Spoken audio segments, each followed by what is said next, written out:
बोलती पुस्तके.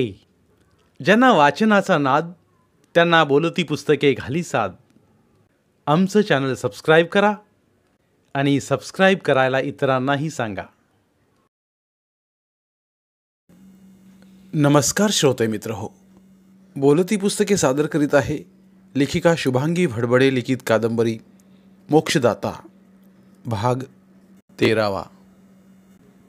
ओम जय शिव ओंकारा, प्रभु जय शिव ओंकारा. एकानन चतुरानन पंचानन राजे. कुणीतरी साधू घाटावरच्या पायऱ्यावर बसून एकटा शिवशंकराची आरती खड्या आवाजात म्हणत होता. शिवा पायरीवर बसला होता. खरंच हा अगदी एकटा असेल, कुणीच त्याच्याजवळ नसेल तर करील काय? प्रियजनांपासून परिवारापासून दूर राहणाऱ्या संन्यस्त वृत्तीच्या ह्या साधूंना खरंच कधी परिवारात परत जावंसं वाटत नसेल का? साधूंचा असलेला परिवार सोडून हा एकाकीच शिवशंकराची आर्त भावनेने आरती का करतो आहे? त्याच्या आरतीतले काही शब्द आपल्याला आकलन होत नाहीत. जावं का त्याला विचारायला? त्याची आरती म्हणणं चालू होतं. शिवा शांत मनाने सारं ऐकत होता. वत्सा, जागृत हो. जागृत आहेस ना? तोच मी अनादी अनंत अमर, तोच मी शिवशंकर, त्रिशूलधारी अनाहद नाद सृष्टीतला मी. निर्गुण निराकार तरी उमा सती गेल्यावर मानवाप्रमाणे शोकमग्न सगुण साकार मी. अन्यायाच्या प्रतिकारार्थ सृष्टीला गदागदा हलवणारा तोच मी प्रलयंकारी. सृष्टीचं मृत्यूरूप मी, तरीही मी मोक्षदाता, सर्पमालाधारी. माझ्यापासूनच माया जन्माला येते, तिच्या गर्भातून अनंत व्योम उत्पन्न होतं. हेच आकाश सत्व, वायू, अग्नी आणि जल यांना जन्म देताना पृथ्वी तत्वाचं सहकार्य घेतं. ही पंचमहाभूतं अखेर माझ्यातच सामावली जातात. ह्याच मायेच्या भोवती पंचमहाभूतात्मक देह आकर्षित झालेला असतो. परंतु तू जागृत आहेस ना? शिवाच्या अंतर्मनातून निघालेला आवाज आकाशव्यापी होत चालला होता. शिवाच्या डोळ्यांसमोर गंगेच्या वर आकाशात शिवशंकराची जटाजुटधारी, त्या जटाजुटावर शीतलशी चंद्रकोर, जटेतून प्रवाहित होणारी निर्मल शुभ्रधारा गंगा, सर्पमाला आणि रुद्राक्ष मालाधारी विश्वकल्याणकारी सुहास्यवदन आणि चराचरांचं सौख्य प्रदानकारी प्रतिमा साकारली. त्याने व्याघ्रांबर धारण केलं होतं. एका हातात त्रिशूल तर दुसऱ्या हातात डमरू होतं. हे डमरूच्या नाद निनादातून ओंकाराची निर्मिती झाली होती. देवा, महादेवा, तू खरंच आहेस. मला ह्या क्षणी अगदी स्पष्ट दिसतो आहेस. आणि म्हणूनच एक प्रश्न विचारतो. रागावू नकोस, विचार ना. तू एवढी तपश्चर्या करून, संशोधन करून सिद्धी प्राप्त करतोस आणि ती सहज कोणालाही का देऊन टाकतोस? त्या सिद्धीचा दुरुपयोग होतो ना अनेकदा. शिवशंकर हसले. त्यांचं हास्य मधुर होतं, लाघवी होतं, निरागस होतं. वत्सा, मी माझ्या संशोधनाने वर्षानुवर्षाच्या साधनेने मिळवलेली सिद्धी सर्वांना सहज देतो. याचं कारण देणं माझं काम आहे. मिळवलेल्याचा उपयोग किंवा दुरुपयोग करावा हे ज्याचं त्याचं कर्म. प्रवृत्तीनुसार तो त्या सिद्धीचा उपयोग करतो. ते त्याचं कर्मच त्याला प्रगतीला किंवा अधोगतीला आमंत्रण देतं. पण मग द्यायचंच का? वत्सा, का द्यायचं मला माहीत नाही. कुठलंही राजकारण नाही त्यात. आहे ते द्यावं एवढंच मी जाणतो. शिवा मौन झाला. शिवशंकराचा हात त्याच्या खांद्यावर आला तसा तो दचकलाच. शिवशंकर पुन्हा हसले. असा संभ्रमित का झालास वत्सा? तू संसारी कसा आणि विरागी कसा? तू प्रलयंकारी आणि तूच मोक्षदाता. किती भिन्न रूपं तुझी. खरं सांगू, मी विवाह करणार नव्हतोच, परंतु उग्र साधना केली. माझ्यासाठी, माझ्या स्वभावाला, माझ्या कार्याला तिने मनोमन मांडलं. अखेर विरागी मी अनुरागी झालो. विवाह केला खरा, पण संसारात कधी रमलोच नाही. परंतु प्रथम पत्नी उमाशी विवाह केल्यानंतर आणि ती सती गेल्यावर माझा क्रोध अनावर झाला. कारण एक स्त्री म्हणून ती संयमित राहिली, समर्पित राहिली, आणि म्हणूनच स्त्रीचा, पत्नीचा अपमान मला सहन झाला नाही. नकळत मीही क्रोधित झालो. सृष्टीचाच विनाश करायला निघालो. परंतु माझी चूक मला कळली होती. माझ्यावर कित्येक युग हा परिणाम झाला होता. परंतु पार्वतीने मला जिंकलं. खरं तर मी संन्यस्त, विधूर, प्रौढ, ती नवयौवना, नव्या आकांक्षा, नवी स्वप्न असणारी. पण तिने मला तिच्या कार्याने जिंकलं. परंतु शिवा, मी तिला अपत्य देऊ शकलो नाही. तेही तिने संयमाने घेतलं. ती विश्वजननी झाली. तिचं व्यापकत्व, तिची सोशिकता, सात्विकता माझ्यात कधीच आणता आली नाही. मी अधिकच विरागी झालो. प्रत्येकाला आपलं असं दुःख असतंच. आज तुला सांगितल्यानं मला खूप खूप हलकं वाटू लागले. परंतु देवा, तू तर देव आहेस. सारं काही शक्य आहे तरीही वत्सा, नियती प्रत्येकाला आपलं दुःख हे देतच असते. कोणत्या देवतांना दुःख नाही, व्यथा नाही, हे शोधून काढ ना जरा. केवळ एक समाधान आपण मिळवू शकतो, ते आपल्या कार्याच्या परिपूर्ततेने. तेच आपल्या जीवनाचं प्रयोजन असतं. हाच प्रश्न देवा मी तुला विचारणार होतो. माझ्या जीवनाचं प्रयोजन काय? वत्सा, शिवशंकर बोलत असताना त्यांच्या खांद्यावर राकट हात फिरवला. शिवा, शिवा. दयाराम त्याच्या खांद्यावर हात ठेवून त्याला जागवत होता. तुझ्या जीवनाचं प्रयोजन? वत्सा, आपल्या जीवनाचं गणित आपणच सोडवायचं असतं. ते उत्तर चूक की बरोबर हे नियती ठरवत असते. अरे शिवा. दयारामने त्याचे खांदे धरून जोरात हलवलं. तेव्हा तो भानावर आला. बाबा तू? अर्धी रात्र झाली. आज शिवरात्रच घडली. संध्याकाळी तेवढं खाल्लं, मग नाहीच. तू स्मशानात गेला होतास ना? अरे, ते सारं पाहताना पोटात भुकेचीच तीव्र जाणीव झाली. असं का? अरे, आपल्या स्मशानात 4 चित्ता एकाच वेळी भडकल्या की मन उदास होतं, भयभीत होतं. इतके मृत्यू झाले म्हणून हळहळतं. पण इथे तर मृत्यूचा कारखाना असल्यासारखं वाटतं. बाजार वाटतो मृत्यूचा. लोक येतातच आहेत. त्या लोकांचे प्रेताला अग्नी देण्यासाठी नंबरचं टोकन. वाट पाहत असलेली ती प्रेतं. तोवर लोकांचा आपापसात बोलणं, कोलाहल वाढत गेलेला. दयाराम जणू ते दृश्य पाहत होता. कितीतरी चित्ता पेटलेल्या, लाकडांचे ढीग लाकडांच्या ट्रक खाली होत होत्या. लाकडं घेणारे, देणारे, पैशाचा हिशोब जोरजोराने करणारे, प्रेताला अग्नी देणारे, मंत्र देणारे किती माणसं. वाटलं इथे एक पाटी असायला हवी होती. मृतांचा बाजार. अगदी तसंच व्यापारी स्वरूप होतं इथलं.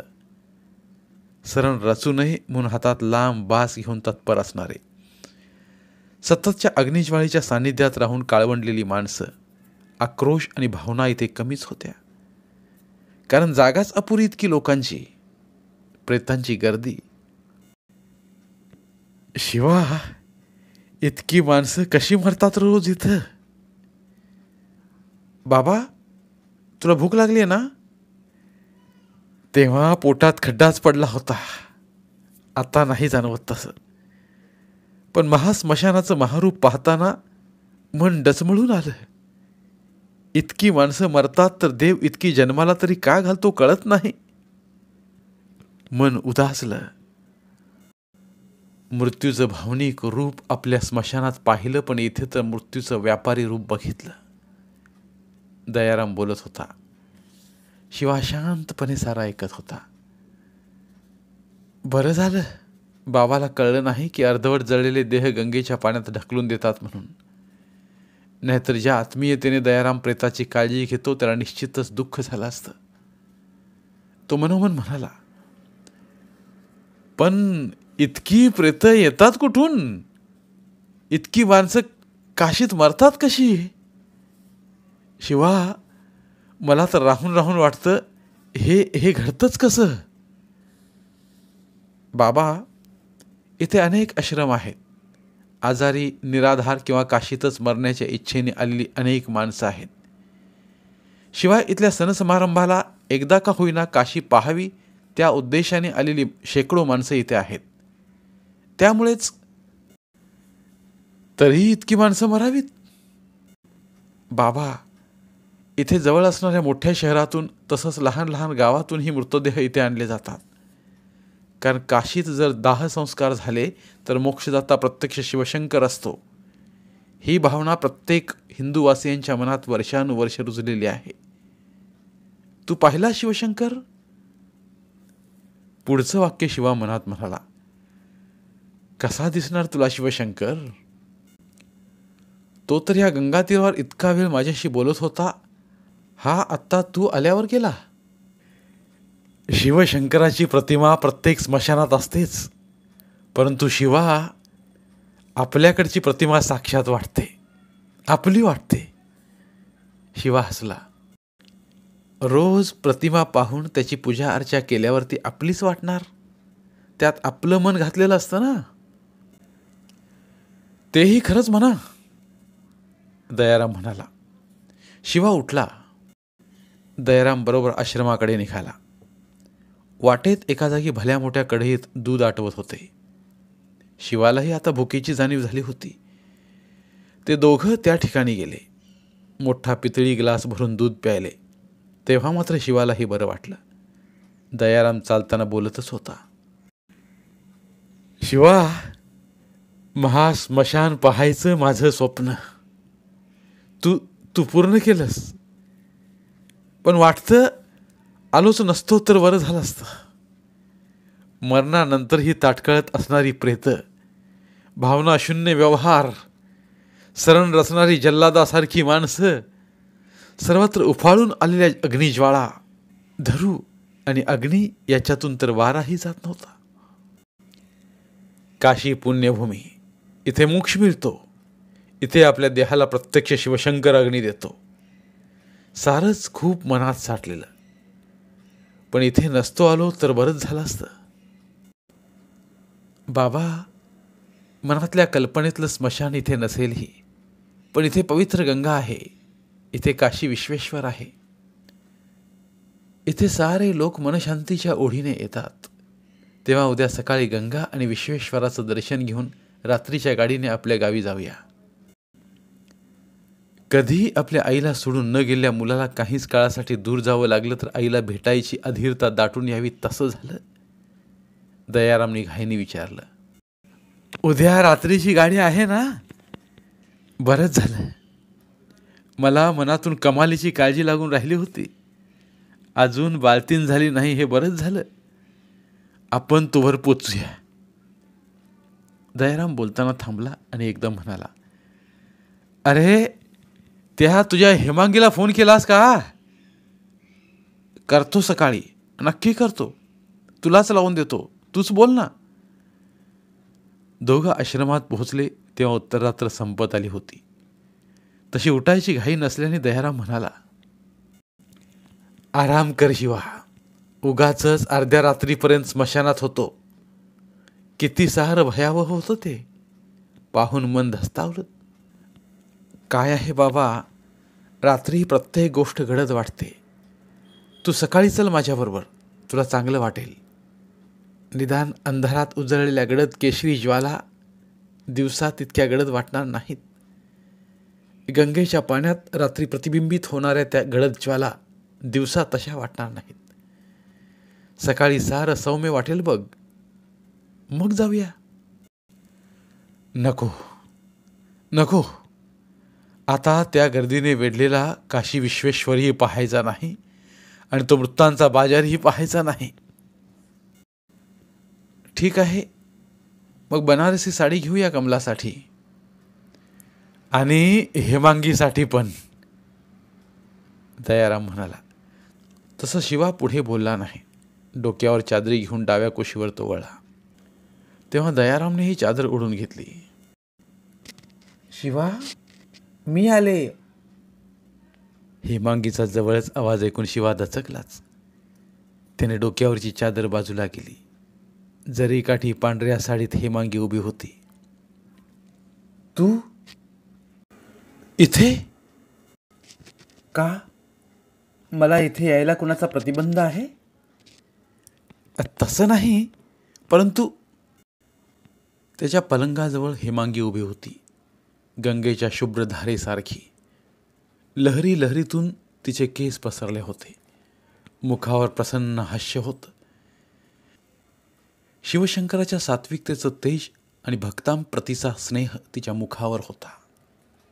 डोळे लकाकत होते. अधरावर सरस्वतीच्या मंजूळ विनेचे नाद होते. शिवा मनाशीच म्हणाला, तू गंगा की हेमांगी? तूच परिचय करून घे ना माझा. तू चंचला, चारुगात्री अलकनंदा. तुला जणू ऋषींनी वळवून आणलं म्हणून तू प्रमदा, लावण्यवती जान्हवी आणि आता लोकमाता गंगा. एका स्त्रीचीच रूप ही. तूच हेमांगी, तूच गंगा सत्चारिणी. कधीतरी तुला झालेला अहंभाव म्हणून तुला शिवशंकराने आपल्या जटेत धारण करून लोकहिताय तुला पृथ्वीवर पाठवलं. ती तूच भगीरथी. नाही नाही शिवा, मी केवळ हेमांगी. तू मला नेहमीच गूढ वाटत राहिलास शिवशंकरासारखा, म्हणून तर तू मला प्रिय आहेस. शिवा एकदम पलंगावर उठून बसला. स्वप्न की सत्य, की सत्यासत्य? जागेपणीचे आभास की आंतरिक जाणीवेची लय? त्याला काहीच कळेना. पलंगाजवळ कुणीच नव्हतं, तरीही तिथे अस्तित्वाच्या जाणीवा होत्या. पुन्हा एक वार मन प्रश्नांकित झालं. नेमकं आपण काय करायला हवं? समोर मार्ग होते. मार्ग संपल्याची कुठेच जाणीव नव्हती. परंतु नेहमीप्रमाणे तो चौर रस्त्यावर उभा होता. मन संभ्रमित होतं. कोणत्याही मार्गाची मन ग्वाही देत नव्हतं. संभ्रमित अर्जुनाला भगवद्गीतेतून युद्ध कर आणि काही जमलं नाही तर माझ्यावर विश्वास ठेवून मी सांगेन ते कर, असं श्रीकृष्ण म्हणाला. पण आपल्याला कुणीच का मार्गदर्शन करत नाही? सर्व काही कोणीतरी सांगावं, तोंडाशी घास आणावा, असं तुला का वाटतं शिवा? तू अगतिक असहाय्य नाहीस, मग का थबकतोस? कशाचे अंदाज बांधत बसण्यापेक्षा पुढे होऊन खंबीरपणे मार्ग चालू लाग ना. दुसरं मन म्हणालं, परंतु कशाच्या भरवशावर? असाच कुठे सपशेल तोंडघशी पडलो तर स्वीकार पराभव. एक गणित चुकलं म्हणजे दुसरंही चुकणारच, हा मनाचा कमकुवत विचार का? कोणी तुला हसणार नाही. कुणाचं कशाला? माझंच मन मला खात राहील त्याचं काय? मग तू असाच गरगरत राहा प्रश्नांच्या आवर्तात, प्रयोजनाच्या डोहात आणि संशक्तीच्या भोवऱ्यात. कुणीच काही तुला मदत करणार नाही. जो स्वतःच खंबीर तोच विषप्राशन करून निळकंठ होऊ शकतो. शिवाचं मन पुन्हा दोन मनांच्या संवादात हरवलं होतं. आता झोप पार हरवली होती. रात्रभर जागूनही प्रसन्न वाटत होतं. सार आवरून तो बाहेर पडला. दयाराम कमीत कमी 4 तास तरी उठणार नव्हता. तोवर काशीचं दर्शन एकदा करावं म्हणून तो बाहेर पडला. आश्रमासमोरच असलेल्या धर्मशाळेत अनेक आजारी लोक येऊन राहिले होते, काशीत मरण यावं म्हणून. त्या धर्मशाळेसमोर एक धनिक आपल्या 4 सेवकांसहित सर्व गरिबांना भोजनदान करत होता. शिवानी कोणाला तरी विचारलं, इतक्या सकाळी भोजनदान कशाला? भोजनदानाची वेळ थोडीच ठरलेली असते, खायची वेळ ठरलेली असते. तेही खरंच म्हणा. शिवा चालू लागला तसं तो म्हणाला, काशीत पहिल्यांदा येतो आहेस का? हो, पण का? इथल्या धर्मशाळेत राहणाऱ्या कुणाचा मृत्यू झाल्यावर त्याचे संबंधित इथे भोजनदान करतात. 3ऱ्या नाही तर 13व्या दिवशी. त्यानंतर मृत व्यक्तीशी त्याचं नातं संपतं. उरत असतील त्या आठवणी. वेळ मिळाला तर त्या आठवणी येतील, नाहीतर संपलं सारं. तो गृहस्थ उदास झाला होता. कारण कळेना. तो थबकला. माझी आई ह्याच धर्मशाळेत होती. तिला कॅन्सर झाला होता. तिची ट्रीटमेंट करायला माझ्याजवळ पैसा नव्हता. एक दिवस तिच्याही नकळत मी तिला काशी क्षेत्र दाखवायला आणलं. किती आनंद होता तिच्या चेहऱ्यावर. आपल्या मुलाने आपल्याला काशीला आणलंय याचाच तो आनंद होता. 3 दिवस तिच्याबरोबर फिरत होतो आणि त्या रात्री धर्मशाळेजवळ बसून मी तिथून सटकलो. घरी 3 मुलं, पत्नी होती. भाजी विकण्याचा माझा धंदा. कधी नफा तर अनेकदा तोटाच. तो थांबला. काय बोलावं शिवाला कळेना. मग नकळत शिवानी विचारलं, किती मूर्ख होतो मी. आम्ही 5 जण खातच होतो, जगतच होतो. तिला ट्रीटमेंट न करताही घरी राहिली असती तर 4 घास तिलाही देता आले असते. जिने मला लहानपणी भरवलं त्या आईला 4 सुखाचे घास मी नक्कीच देऊ शकलो असतो. पण कॅन्सरची ट्रीटमेंट मी करू शकणार नव्हतो. पण प्रयत्न तर करायला हवे होते मी. पण घाबरलो मी आणि तिला सोडून निघालो. पुढे काय. एकदा कधीतरी गेलो तेव्हा आई नव्हती. तिथल्या एकाने सांगितलं, देवाचं नाव घ्यावं तसं ते आपल्या मुलाचं हरी हरी नाव घेत होती. कुणीतरी तिला विचारलं, देवाचं नाव हरी घेतेस की मुलाचं. ती म्हणाली, मुलाचं. मग तिला गावचं नाव पत्ता विचारला तर तिने आठवत नाही म्हणाली. किती प्रकाराने तिला विचारण्यात आलं पण एकदाही तिने घराचा पत्ता, गावाचं नाव सांगितलंच नाही. ती अडाणी नव्हती. तिला हे सारं माहीत होतं. पण ज्या मुलाने आईला सोडून दिलं त्याचं गाव तिने टाळलं मला तिने क्षमा केलीच असणार. पण मी. तो बोलता बोलता थांबला. आज 5 वर्षात मी सधन झालो. त्याच भाजीच्या दुकानाच्या भरवशावर. पण त्याच काळात मी कधीतरी आईला गमावून बसलो. कॅन्सरने ती जाणारच होती. पण शेवटचे सुखाचे दिवसही मी तिला देऊ शकलो नाही. त्याचा स्वर गदगदला होता. पण तुम्ही मला हे सारं का सांगता आहात. माझ्या मनातली व्यथा मी तसा कुणाला सांगणार होतो. त्या निमित्ताने माझं मन हलकं झालं. तसाही आयुष्यभर हा भार घेऊनच जगणार आहे. पण आपण देवापाशी आपला अपराध कबूल करतोच ना. आज मला हे सारं तुम्हाला सांगावंसं वाटलं. तुम्हाला त्रास दिला ना मी. नाही, तुमच्या मनातलं बाहेर पडलं. आता तुम्हाला पश्चातापानंतर बरं वाटेल यात संदेह नाही. आपलं आपल्यालाच कधी कळत नाही किंवा नियतीला हे कळवावं असं वाटलं नाही. नियतीचा हा खेळच वेगळा. पण एवढं खरं की कर्मानुसारच गती प्राप्त होते यात संदेह नाही. शिवा पुढे निघाला. सकाळच्या त्या गर्दीतला एक भाग म्हणून मिसळून जावंसं त्याला वाटत होतं. पण त्या गर्दीपासून तो दूर एकाकी असा नीलभांडेश्वर मंदिराकडे निघाला होता. मंदिरात जायचं. अजून स्नानही झालं नाही. स्नानाने बाह्य शरीर शुद्ध होतं, मन नाही. ज्याचं मन शुद्ध पवित्र त्यांना स्नान करूनच अर्चना करावी असं तर नाही. विसोबा खेचरच्या पावलाखाली शिवशंकराची प्रतिमा होती. शिवशंकर त्याच्या पावलाखाली म्हणजे त्याची भक्ती हेच त्याचं प्रमाण होतं. स्नान नाही. एका मनाने दुसऱ्या मनाला उत्तर दिलं. तरीही मन मानेना म्हणून तो आश्रमात परतला. तेव्हा दयाराम स्नान करून तयार होता. इतक्यात उठलास. अरे त्या शेजारच्या गृहस्थाने उठवलं.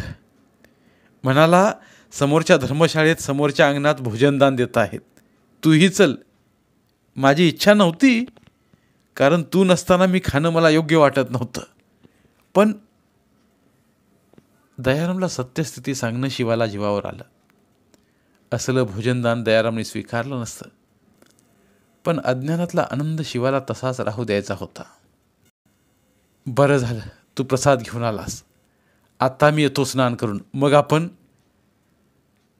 बाजारात जाऊ साड्या घ्यायला. दयाराम त्याचं वाक्य पूर्ण करत म्हणाला, तशा मी कधी दुकानात जाऊन साड्या आणल्या नाहीत शिवा. तुझी आई आपल्या सखारामच्या पत्नीबरोबर जायची कधीमधी, पण खूप महाग साड्या कधी तिने घेतल्याच नाहीत. पण ती जी साडी घालायची ती तिला खूप सुंदरच दिसायची. माझ्यासारख्या फाटक्या माणसाशी तिने संसार केला, तो सुखात, आनंदात. 4 सोन्याची मणी काळ्या मण्यात होते, तेवढेच. बाबा, सुख, आनंद, समाधान ह्या आंतरिक गोष्टी आहेत. ती एकेकाची सहज प्रवृत्ती असते. आहे त्यात समाधान मानणं आणि आहे त्याहून खूप अधिक मिळवणं ह्या प्रवृत्ती आहेत. बाबा, आई दिसायला सुंदर होती, परंतु मनाने अधिक सुंदर होती. तिच्या चेहऱ्यावर कायम आनंद असायचा. त्याला कारण तू होता शिवा. शिवशंकराची ती भक्त होती. त्याच्याच कृपेने तू तिला भेटलास. तू भेटला नसतास तर ती दुःखीच राहिली असती. दोघं काशीच्या गर्दीत मिसळले. सकाळपासूनच दुकानं उघडी होती. शिवा, मी तर खाल्लं, तू काही खाऊन घे. मग खाईन. बरं, लाव ना कमलाला फोन. त्याने नंबर लावून दयारामच्या हातात मोबाईल दिला. कमला अजून दवाखान्यात गेली नव्हती. तिची तब्येतही ठीक होती. तिने आवर्जून सांगितलं की विश्वेश्वराला अभिषेक करा. आता हेमांगीला लाव. मोबाईल त्याच्या हाती देताना दयाराम म्हणाला. शिवानी नंबर लावला, पण रिंग वाजतच राहिली. पुन्हा पुन्हा लावला, पण रिंग वाजतच होती. बाबा, नुसतीच रिंग वाजते. काय झालं पुरीला? सकाळचे 10 वाजताहेत. फोन ठेवून कुठे गेली तर नाही? आता एकदाच शेवटचा कॉल करतो, शिवा म्हणाला. नाही म्हटलं तरी त्याच्याही मनात शंकेची पाल चुकचुकलीच. फोन उचलला गेला. कोण बोलतंय? मी शिवा. हं शिवा, तिला मदत करणारा ना? अरे शिवा, तिला जरा बरं नव्हतं म्हणून. म्हणून काय? त्याने अधीरतेने विचारलं. काही नाही, हॉस्पिटलमध्ये आहे. डिहायड्रेशन झालंय, होईल ठीक. बाबा, हेमांगीला दवाखान्यात नेलंय. काहीतरी झालंय तिला. तू काळजी करू नकोस. आपण अगोदरात मंदिरात जाऊ. दोघंही त्या गर्दीतून मंदिराकडे वळले. मंदिराचा सुवर्ण कळस उन्हात झळाळत होता. दोन्ही बाजूला वेगवेगळ्या वस्तूंची, हार फुलांची दुकानं होती. अरुंद रस्ता आणि गर्दी यातून ते दोघं चालताना विलग होत. मग शोध, मग थांबणं, वाट पाहणं, यातून ते मंदिरात पोहोचले. पुजारी मंत्रोच्चारात पूजा करत होते. 8-10 पुजारी आजूबाजूला होते. पंडे होतेच, पण ह्या सामान्य माणसाकडं त्यांचं लक्ष नव्हतं. दयाराम पुजाऱ्याला म्हणाला, एक अभिषेक करायचा आहे. आजच्या अभिषेकाच्या सर्व वेळा पूर्ण झाल्यात. इच्छा असेल तर तुमचं नाव आणि कोणासाठी करायचा अभिषेक त्याचं नाव ऑफिस काउंटरवर द्या. अभिषेक उद्या होईल आणि तुमच्या घरी प्रसाद पाठवण्यात येईल. चालेल. दयाराम त्याने दाखवल्या दिशेने ऑफिसकडे गेला. काउंटरवर त्याने माहिती सांगितली. तुझं नाव? दयाराम. गोत्र, कुळ? माहीत नाही. कोणासाठी अभिषेक? हेमांगीसाठी. कोण तुझी? दयाराम क्षणभर अडखळला आणि मग म्हणाला, माझी होणारी सून. सध्या ती आजारी आहे. तुझं कुल, गोत्र तुला माहीत नाही, म्हणजे तू आहेस तरी कोण? मी सरण रचणारा. चांडाल? चांडाल नाही, मोक्षदाता. केवळ मोक्षदाता. काउंटरवरचा माणूस गडबडला होता. घेतलेले पैसे परत करावे की ठेवून घ्यावे हेच त्याला कळत नव्हतं. एकच शब्द त्याच्या हृदयापर्यंत पोहोचला होता, मोक्षदाता. केवळ मोक्षदाता. धन्यवाद. उर्वरित कादंबरी पुढील भागात. मराठीतील प्रतिभावंत लेखकांचं साहित्य, कथा, कादंबऱ्या ऐकण्यासाठी आमचं बोलती पुस्तके हे चॅनल सबस्क्राईब करा. आणि मराठी साहित्याचा प्रसार करण्यासाठी प्रत्येक मराठी माणसाला सबस्क्राईब करण्यासाठी आवाहन करा आणि बोलती पुस्तके या साहित्य चळवळीत सहभागी व्हा. आपले पुन्हा एकदा धन्यवाद.